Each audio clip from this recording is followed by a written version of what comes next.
Hidden in forests and under mountains across Europe are the remains of a top-secret Nazi weapons program.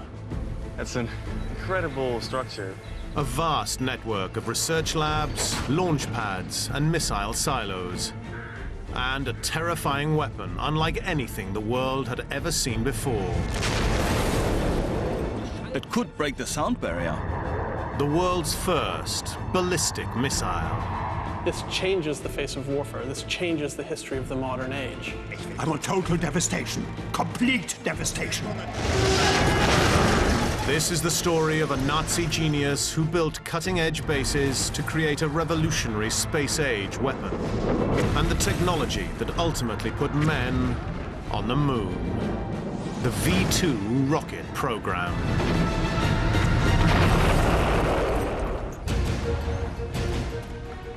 The biggest construction projects of World War II, ordered by Hitler to secure world domination. Now they survive as dark reminders of the Führer's fanatical military ambitions. These are the secrets of the Nazi megastructures.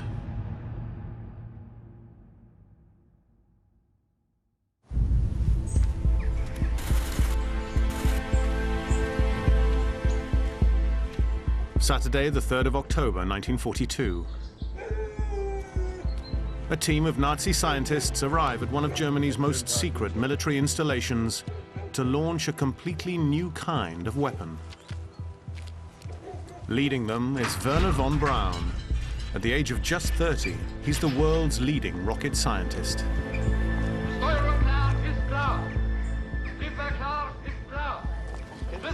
Von Braun's goal is to create the world's first long-range guided missile.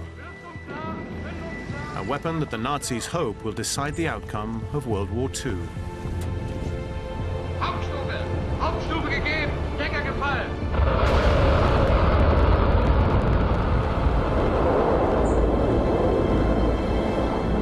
It's broken the sound barrier!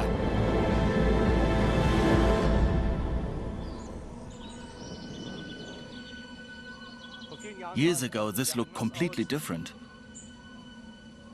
Rocket scientist and V2 expert Dr. Olaf Schabilski is standing on the very spot where this launch happened more than 70 years ago. You have to imagine that the trees weren't here. It was all level, partially paved. This is Peenemünde, a vast Nazi laboratory built to win World War II.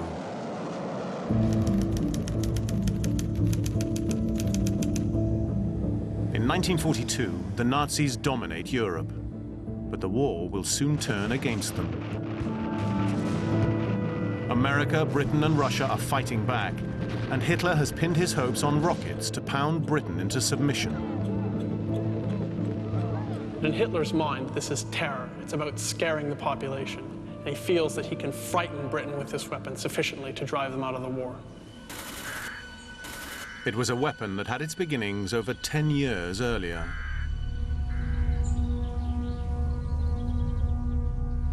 In the 1920s, teenage genius von Braun was part of an amateur rocket craze sweeping Germany.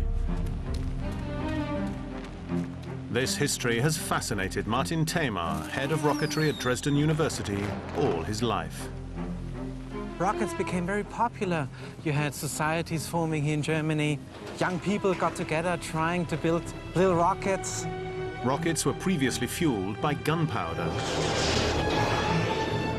But that meant they were unguided, unpredictable, and only able to travel a few hundred meters.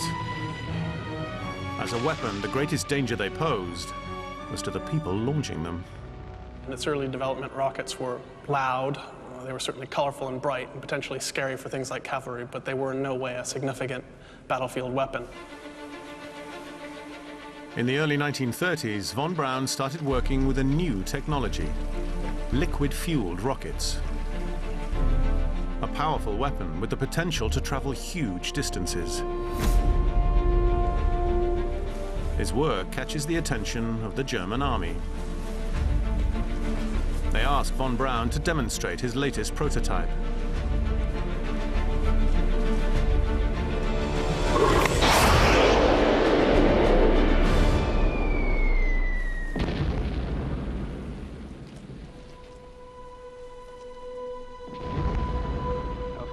von Braun. A moment, please. The launch is a failure. But surprisingly, the military offer him the funding he needs. What is your ambition? I want to get on the moon, to build the rocket that will put the first man on the moon. It's possible. We can do it. And it's all due to Hitler. When he comes to power in the 1930s, he greenlights almost unlimited funding for military projects. Hitler is fascinated with scale. He wants big, bigger, biggest.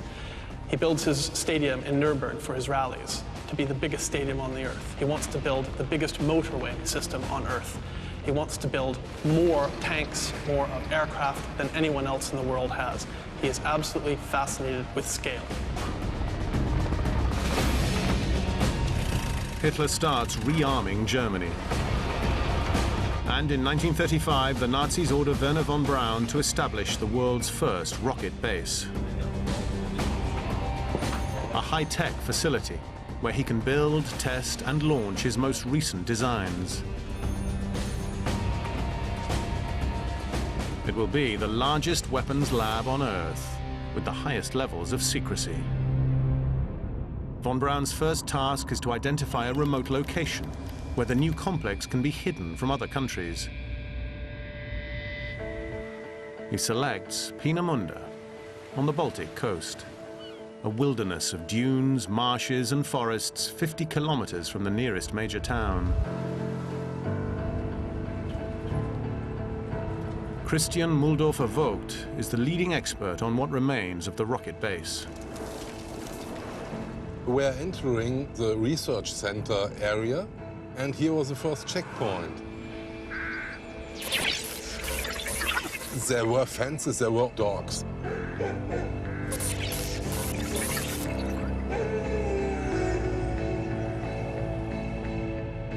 Hidden in the forest are the remnants of one of the largest military complexes ever built.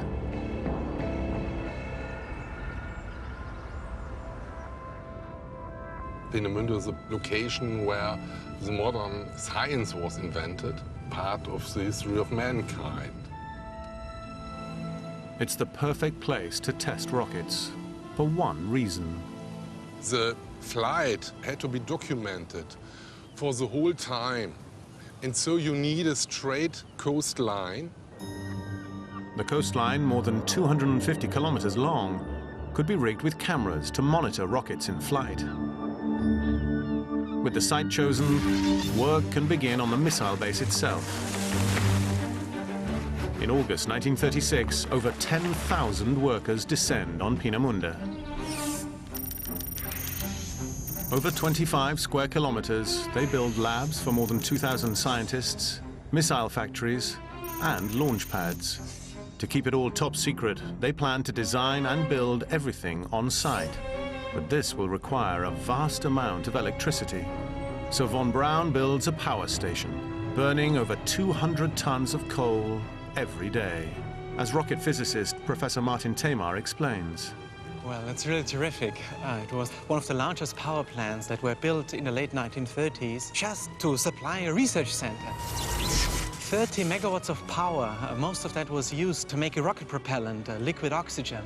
That gives you unlimited possibilities.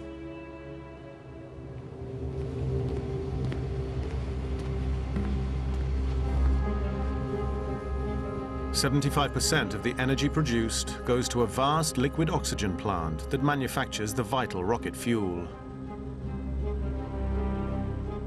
As big as a football field, the liquid oxygen factory produces 13,000 kilograms of fuel per day, enough for 3 V-2 rockets.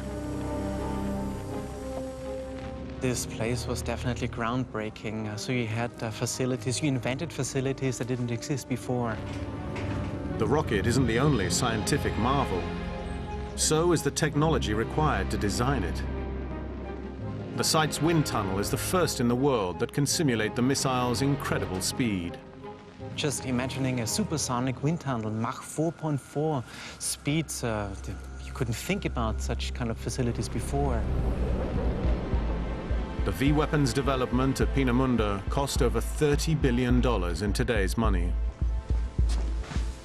By 1938, the facility is operational, and full control is handed to Werner von Braun.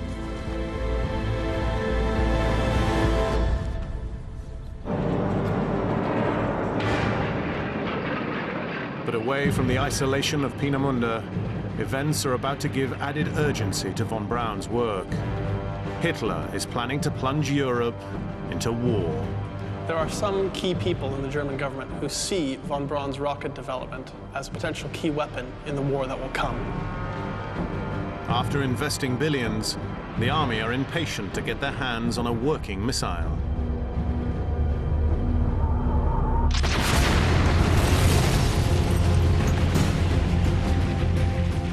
But there's a problem. Von Braun's first prototypes suffer a succession of failures. The engines are underpowered, and he can't control the rockets in flight. Von Braun was struggling with explosions on the launch pad, off the pad, and in the air. The timing couldn't be worse. Von Braun has just been ordered to demonstrate his latest engine to the Führer himself. At stake is the future of the entire Nazi rocket program.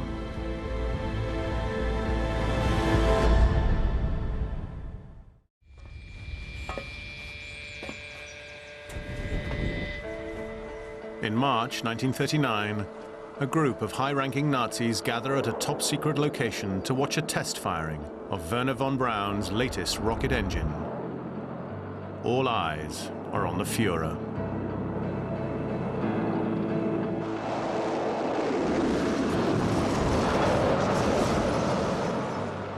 Mein Führer, we believe that a rocket could reach a speed of 5,000 kilometers per hour in only 30 seconds. The engine functions perfectly. Meine Herren, das nächste. But while Hitler continues funding the project, he refuses to prioritize the weapon.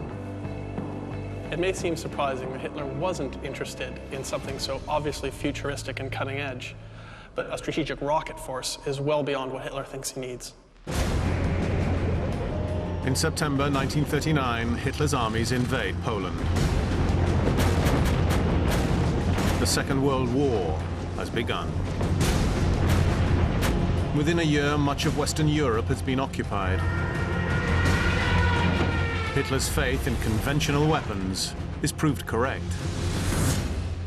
When Hitler does invade Western Europe, he does it in a matter of weeks, and he does it with, effectively, a conventional army. Tanks, infantry, airplanes operating in cooperation. Why does he need any more strategic weapon? Why does he need rockets? Undeterred, von Braun continues to push ahead with designing a functional, flying missile. Every test is filmed by a camera crew, and with no computers to simulate launches, the only way to test a rocket is to do it for real.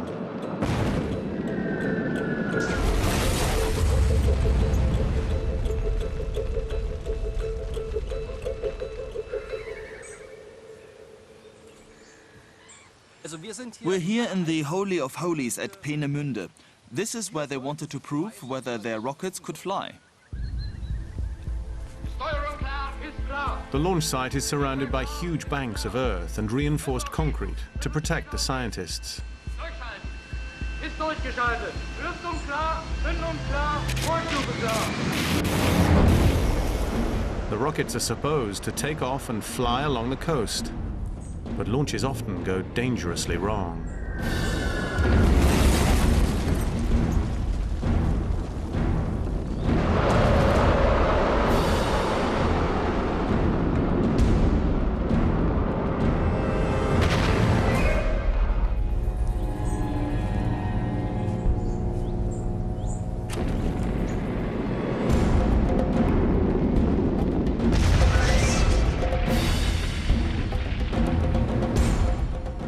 This is a fire extinguisher, or rather a hydrant for extinguishing the possible explosion. A As well as risking lives, every rocket failure destroys thousands of valuable components. So the engineers spend weeks setting up each test. Before a rocket could be launched, in case thousands of scientists were blown up, it had to be prepared. The launch pad is in the center. Next to it is an engine test area with a flame pit, faced by a concrete observation bunker. A railway ferries the rockets to the launch pad from a preparation hangar, 9 stories high.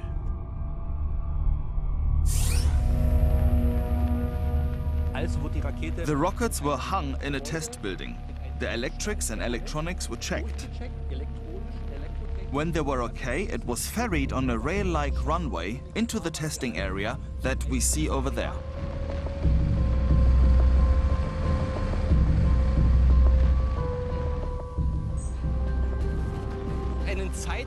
The excitement reached its climax just before the rocket was launched, when the relays were laid out and one hoped that it would be successful.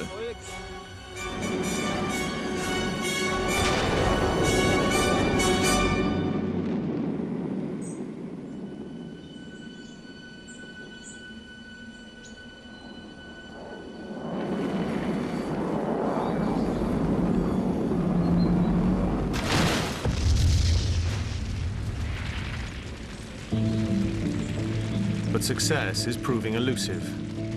In the summer of 1942, there is a series of V-2 rocket test failures. It was a step-by-step and trial and error. It was a very difficult task. Examining all the remaining parts, so you check for every piece of evidence to identify the specific cause of the failure. Von Braun has 2 major technical problems to solve.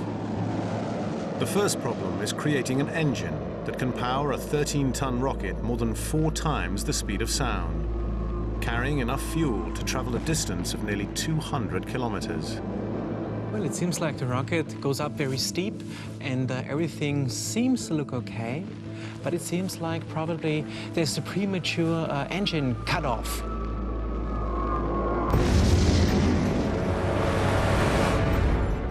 The extreme heat produced by burning fuel is damaging the engine. Von Braun's solution is to pump the fuel through a double skin around the engine. The colder fuel extracts enough heat to keep the engine functioning. Von Braun's next problem is keeping the rocket stable and on course once in the air.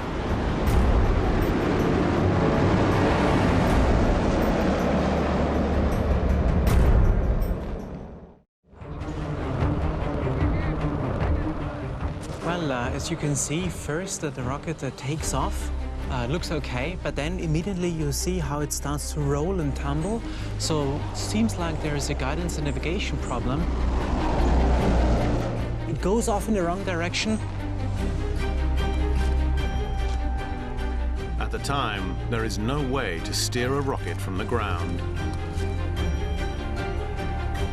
So, to keep the V-2 on course, Von Braun gets the rockets to steer themselves using gyroscopes and a series of rudders.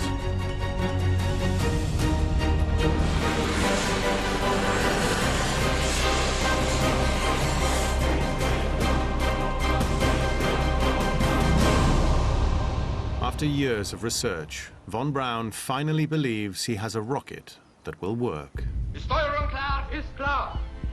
Triebwerk klar ist klar. Saturday, the 3rd of October, 1942. Von Braun and his army paymasters await the launch of his latest prototype missile. Hauptstufe! Hauptstufe gegeben! Decker gefallen!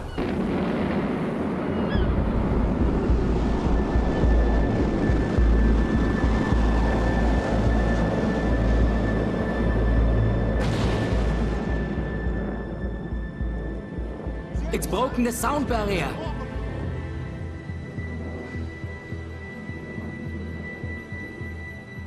Very good. Yes, but will it reach the target?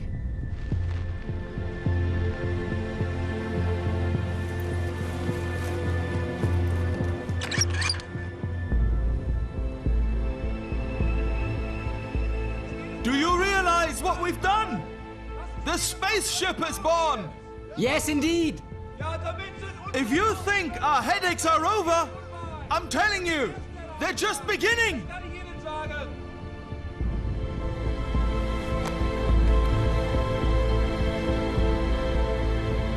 In complete secrecy and unknown to the Allies, Werner von Braun has created the first ballistic missile. He's launched a 13-ton rocket through the Earth's atmosphere and over a distance of 190 kilometers, eventually crashing into the Baltic Sea. And he's close to delivering Germany's military a much-needed boost. By late 42-43, the war is not going terribly well for Hitler. His shock invasion of Russia is starting to bog down, and he is hemorrhaging troops and equipment and money into Russia. Worse, the Japanese have bombed Pearl Harbor, and this has brought the Americans into the war against the Axis. An increasingly desperate and self-deluded Hitler starts talking mysteriously about these wonder weapons, which will somehow pull Germany out of its extremely dire situation. One of these wonder weapons is von Braun's rocket. In July 1943, von Braun and his army chief Dornberger are summoned to meet Hitler. Achtung! Heil Hitler! I'm told you've made some useful progress, Dornberger. Is that correct? Yes, my Führer. Von Braun will explain. Bitte. What you can see here is the first projectile to be launched into outer space. Within 30 seconds, it is traveling at around 5,000 kilometers per hour. It can strike London within 3 minutes. Its warhead contains 1 ton of high explosives. We need a bigger warhead. A bigger warhead may not be possible, my Führer. I want total devastation. Complete devastation.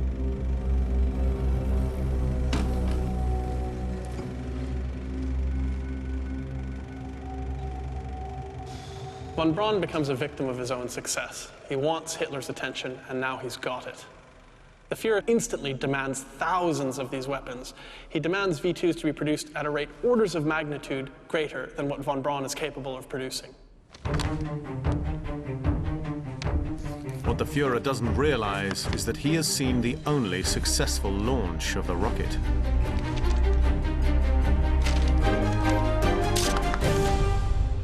But as von Braun focuses on producing a reliable weapon, Allied aircraft take over German skies. And unknown to the Germans, an Allied aerial reconnaissance photo has uncovered the Nazis' top-secret base at Peenemünde. British bombers are closing in. Throughout the summer, Werner von Braun and his team of Nazi engineers work day and night to build a reliable missile.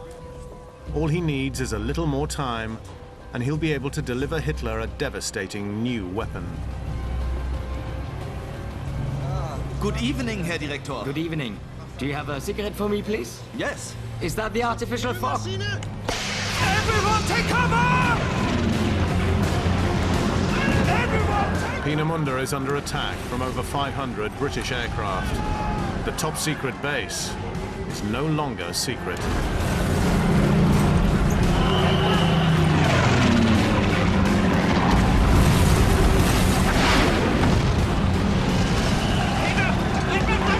We've got to save the planes!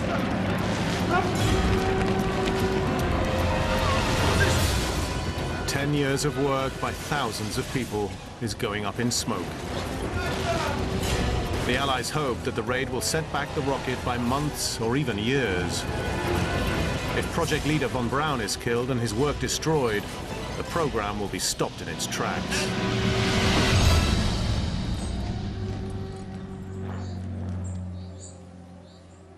Over 1,800 tons of bombs are dropped on Peenemünde. Here was an impact, and this impact caused this hole here, this crater.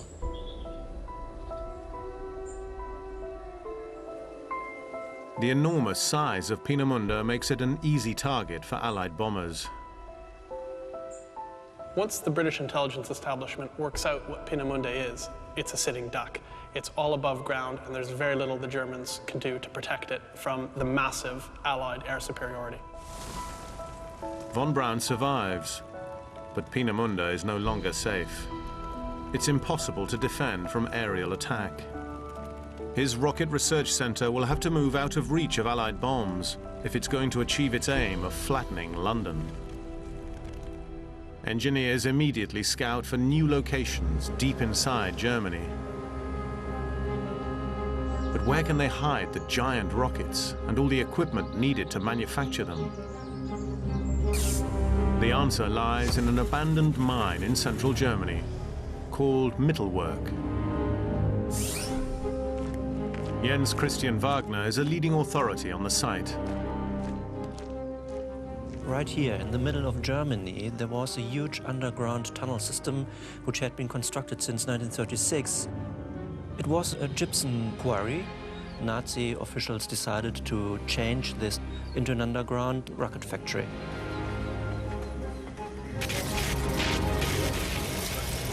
Peenemünde was this incredible center of science and technology, and now they're trying to do the same thing in Mittelwerk, which is a dark, wet cave. Fire! 7,000 slave laborers carve out 2 parallel tunnels, totaling over 3,000 meters long. One holds a road and double-track railway for supplies. The second contains machinery to build the rockets. Connecting them are 46 smaller tunnels, each 150 meters long. In all, there were 11 kilometers of tunnels, with a floor space of 93,000 square meters.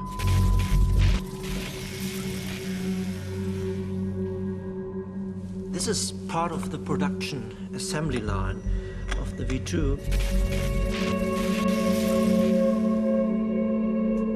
So from the perspective of the Nazis, this was very successful. This factory was finished in 4 months.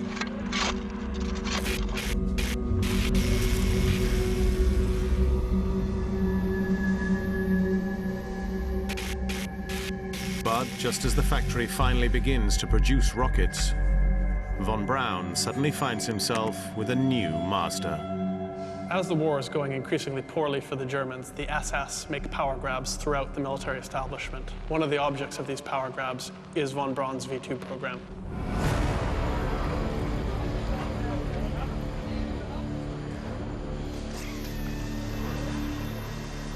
SS General Hans Kammler made his name by increasing the efficiency of the cremation ovens at Auschwitz.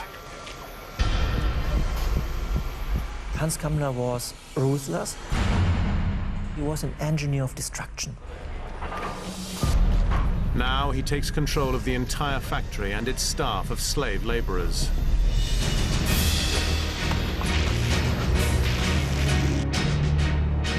Von Braun is ordered to focus on the design flaws and leave the manufacturing to Kammler. Production increases from 50 rockets in January 1944 to 437 in May. But these rockets are assembled in appalling conditions, and most don't work. The first rockets that were thrown together there were bolted and screwed together by unskilled workers and prisoners. They were junk, utter junk. By 1944, the Nazis desperately need the rockets. The war has turned decisively against them. The Russians are advancing in the east, and Allied aircraft are destroying German cities. The Mittelwerk facility is ordered to produce 900 rockets per month. And Kammler uses brutal methods to increase production. Many prisoners died, beaten, murdered by SS and civilian overseers. Most of them died by exhaustion, others by starvation. about 10,000 prisoners had to live and to die here underground.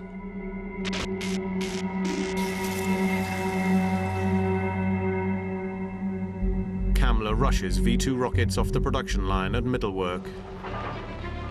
But there is still a huge problem to overcome. Where to build the launch pads and how to protect them. The Germans can't launch the V2 from Mittelwerk. It's too far away. They have to move the weapon closer to its principal target, which is Britain, and so they have to launch them from somewhere in northern France.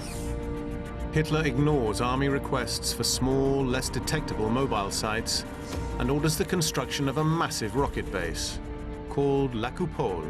Hitler inevitably gets involved in the debate and, again, almost inevitably chooses the big engineering solution to the problem. He goes for a big static missile launching site. Beneath a vast concrete dome, the rockets can be prepared and then launched at London. Wow. That's an incredible structure, really. Arthur van Beveren is a leading authority on German fortifications in Northern Europe. It's really an amazing structure, 71 meters in diameter, 5 meters thick, 55,000 tons. They laid a huge amount of concrete over the mountain and dug out the chalk underneath it.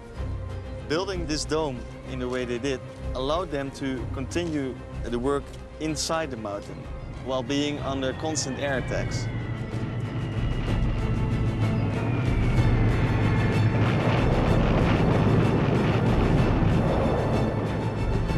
The dome's density and shape meant that even the largest bombs couldn't penetrate it.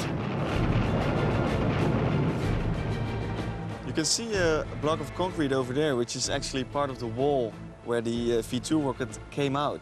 And it will be driven towards that flat area over there, and that's the actual launching platform.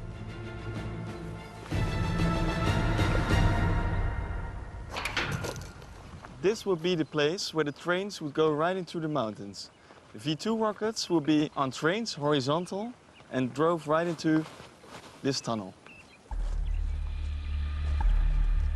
In 1944, the Nazis are desperate for working rockets. They're being pushed back by the Allies in Italy and the Russians in Eastern Europe. They plan to stockpile V2s in these tunnels until they're needed. We're now entering a part of the tunnel which is normally restricted because it's unfinished and it's quite dangerous and unstable inside here. We're now deep, hundreds of meters into the mountain. The V2 rockets needed fuel, which was liquid oxygen. And the idea was that they build a liquid oxygen factory inside this mountain. And it will provide enough liquid oxygen to fire at least 15 V2 rockets every day.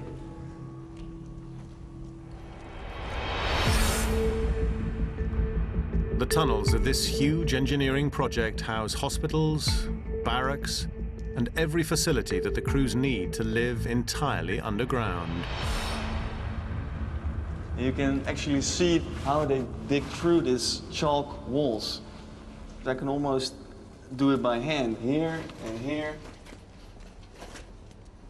Wow, if it's what I think it is, really looks like one of the drills they would use in 1944. Let's see if it fits. I guess so. Yeah, it fits perfectly. It's amazing to find after 70 years, still inside these tunnels. You can see one of those beams. Don't know if it's a safe plan to go underneath. It's totally rotten. Underneath the dome, a giant hall is constructed, where the missiles can be prepared for launch. Now entering the octagonal room.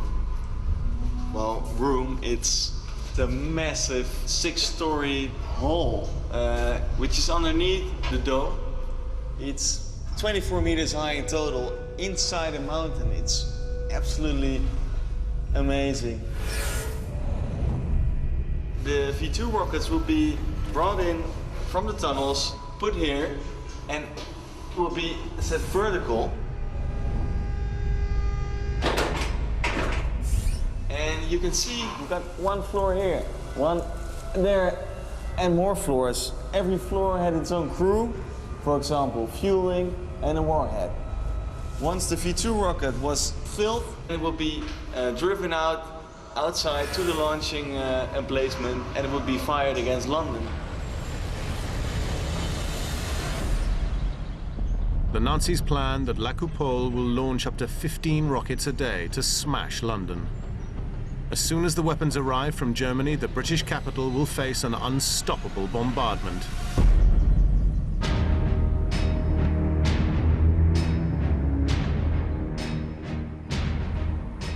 But back at Mittelwerk, the missiles emerging from the underground factory are still plagued by a reliability problem. The biggest problem we have is the materials and manufacturing quality. And SS General Kammler is putting extreme pressure on von Braun to find a solution.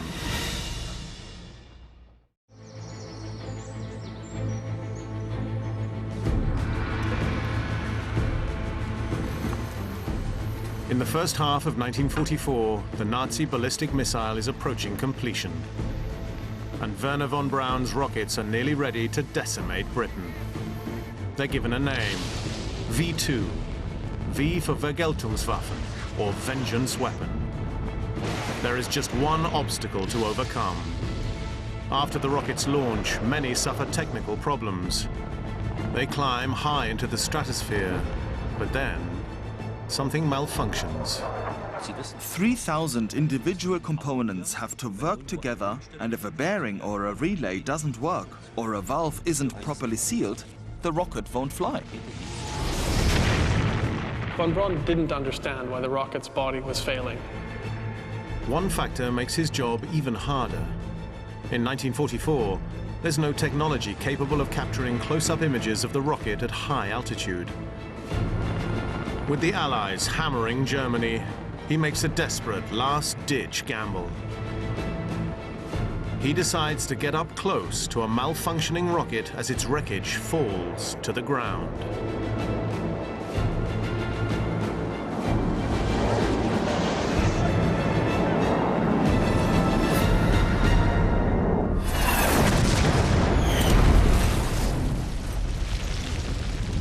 Von Braun narrowly escapes with his life, but finds the answer. He sees that the rocket's body has been deformed before it hits the ground. From this, he deduces that the structural framework of the rocket and its outer skin are buckling under the extreme pressures of supersonic flight. Von Braun reinforces the fuselage and the failure rate drops dramatically. 2 years after the first flight, von Braun had finally built a reliable rocket.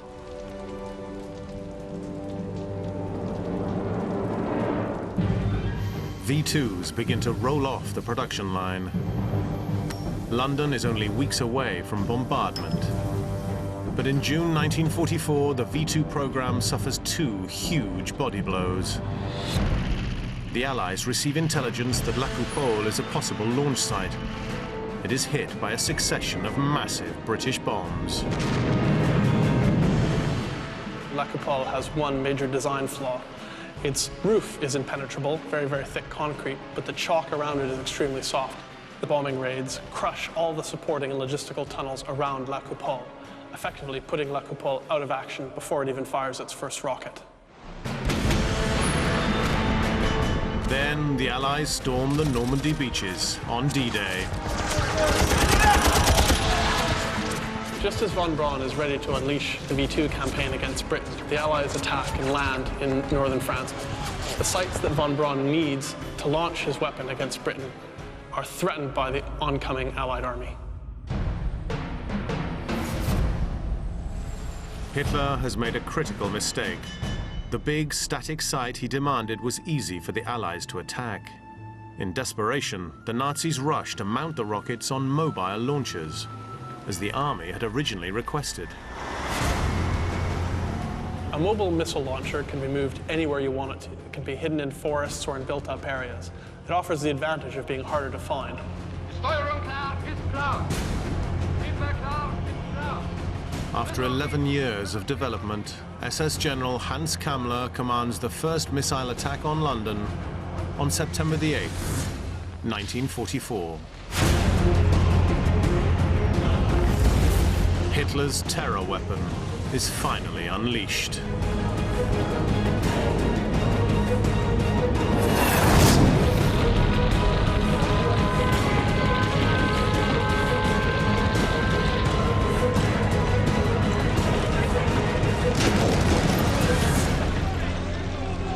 What Hitler hopes to do with the V2 campaign is to destroy London and other major cities. He hopes to drive the British out of the war. In 6 months, over 3,000 rockets are fired towards London, southern England, and Belgium.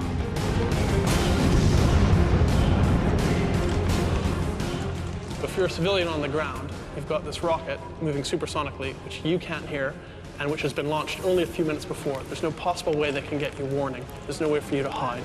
It's an extremely frightening event.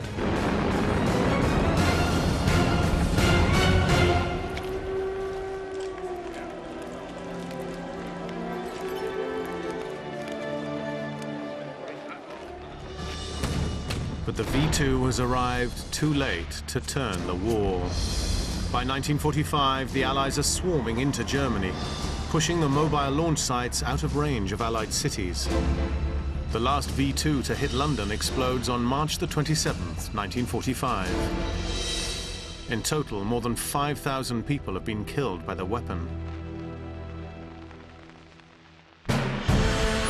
If large numbers of V2s had been available 6 months earlier, D-Day may never have happened. But the sheer size and cost of the project meant that it arrived too late to save Germany, and may even have helped to defeat it. On May 2nd, 1945, von Braun surrenders to American forces in Bavaria. The USA now had the brains of the rocket program in custody. 5 days later, the war in Europe is over. But von Braun's career as a rocket scientist has just begun. Von Braun and 600 other German scientists and their families are shipped to America, along with 100 complete V2 rockets. Under the Americans, he had the possibility to pursue his research in the direction he had always wanted to go, which was towards the direction of space travel.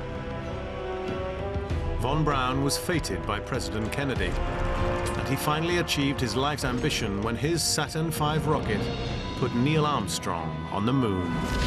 Liftoff. We have a liftoff. Liftoff on Apollo 11. NASA gave him its Distinguished Service Medal in 1969. His V2 may not have won the war, but it ultimately conquered space and changed the course of human history. It's one small step for man, one giant leap for mankind.